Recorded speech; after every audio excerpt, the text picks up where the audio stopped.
Hey guys, once again I've uploaded my February writing vlog and you guys have blown me away with all the support. I did a lot today. As I said in my last update, I had transferred my manuscript over to Scrivener and I divided them up into chapters on Scrivener. Now I have re-edited plus synopsisized each chapter for chapters 1 through 6. As much as I can hate on it quickly, it has helped me organize my thoughts better. This is chapter 7. I haven't written the synopsis yet, but I will, and so I write the synopsis there, and then I write notes that I have and thoughts that I need to change and things in the document notes. Another exhausting night of editing.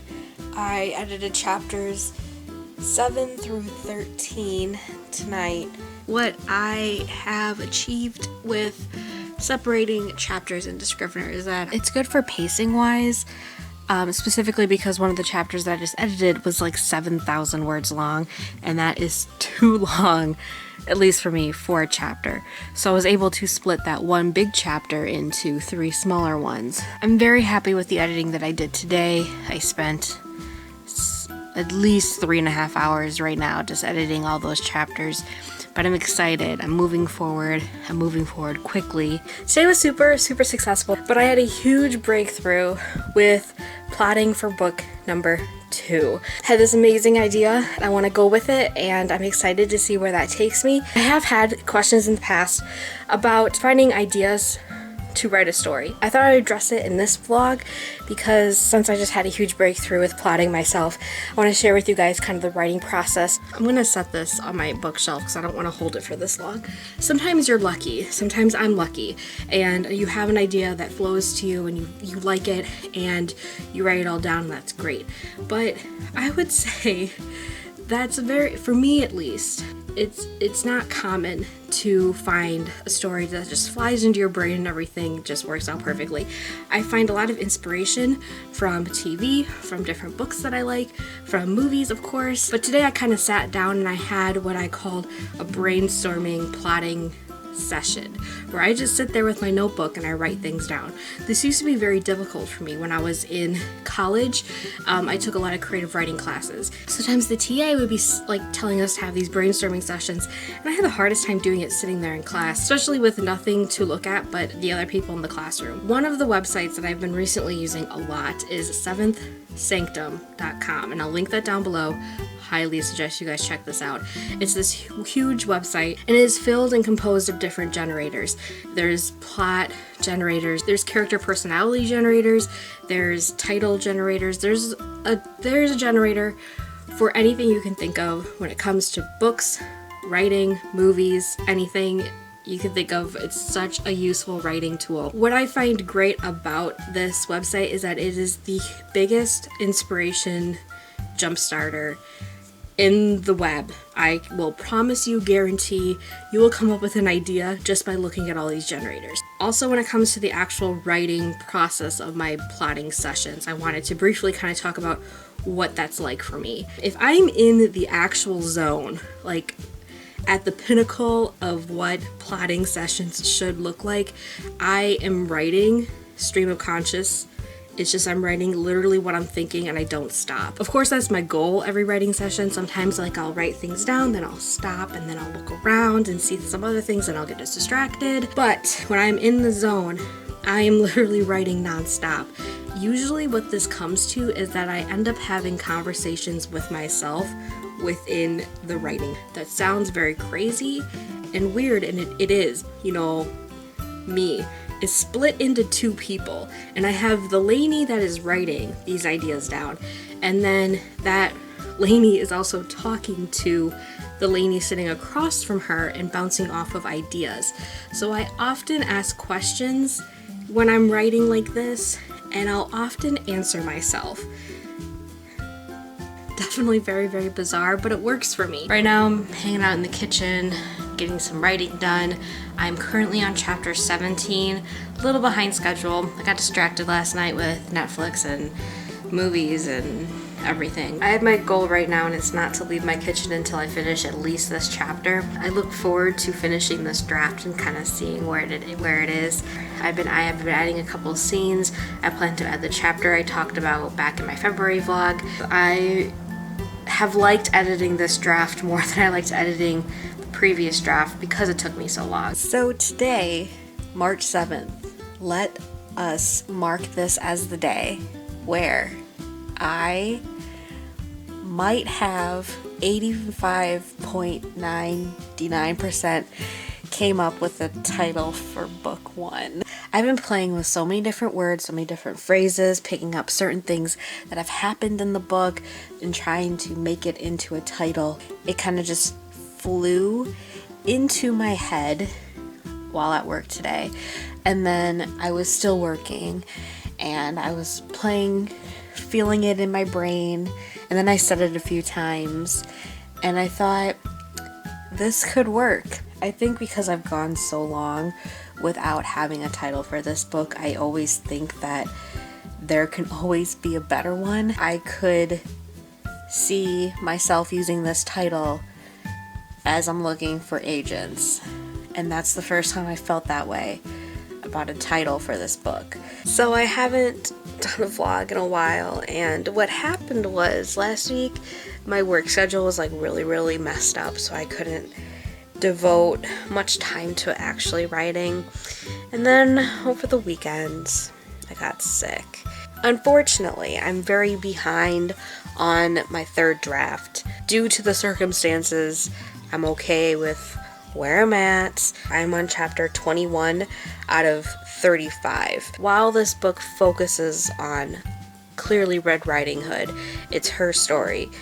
There are some chapters that I have interwoven into the storyline that are told in other characters' perspectives, mainly her best friend, one of the girls she meets on her journey. The royal family gets chapters. They're not filler chapters.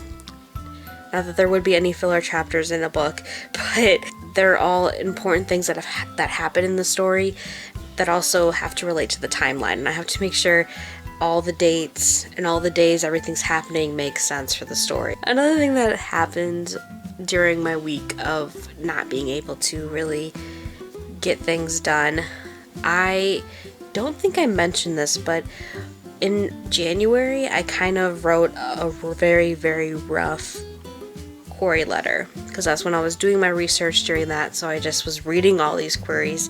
So I'm like, I'm going to write one. So I did, and it was rough. And then last week I kind of fine-tweaked it, and I really like it. One of my goals for this vlog journey is to be very honest with how everything happens, my struggles of getting this done and trying to get published, I guess is what I'm trying to say. So I am very prepared for numerous rejections. Obviously, as a person, as a human being, you don't like broadcasting rejection. This is new for me. So that's just a disclaimer for future months that it's going to be difficult for me to do that, but I am going to do that. Last night I finished my third draft. I did go from 73,000 words from draft 2 to draft 3 is complete at 77,000 words. So there was a big leap.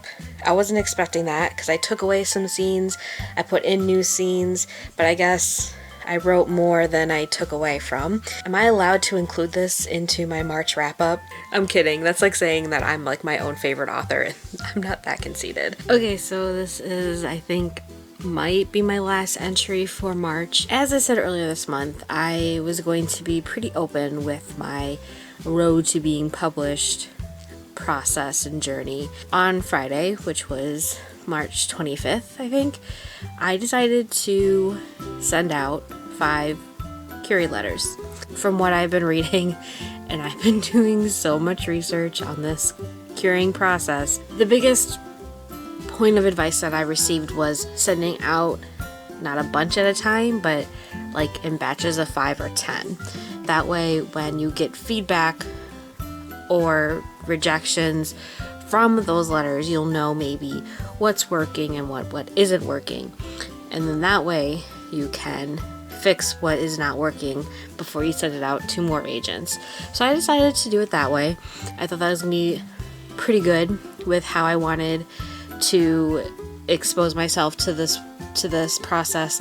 And so I sent out 6. From agency to agency, you often see different response times. A lot of agencies get about 300 of these query letters a week. A lot of them say that they won't even get back to the query letter until like 6 to 8 weeks.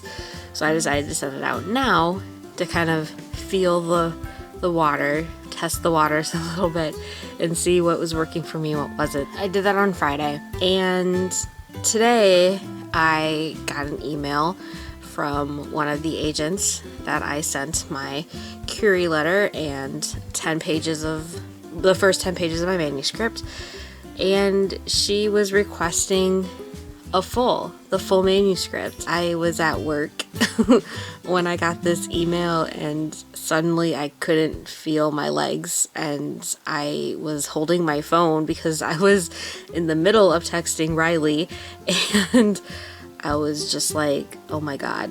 So about 15 minutes ago, I sent this agent my full manuscript.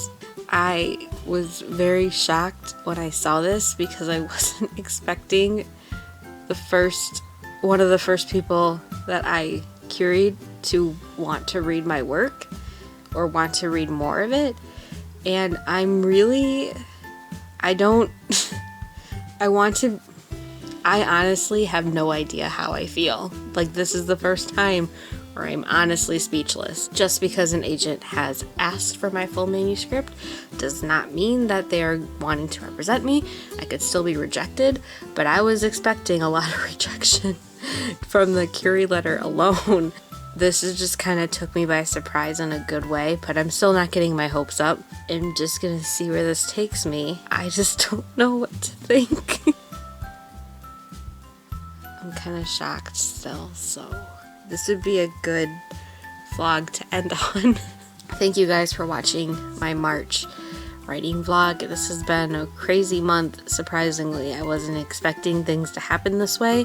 What have you guys been doing writing wise this month? I would really, really love to know. I'll see you guys in April.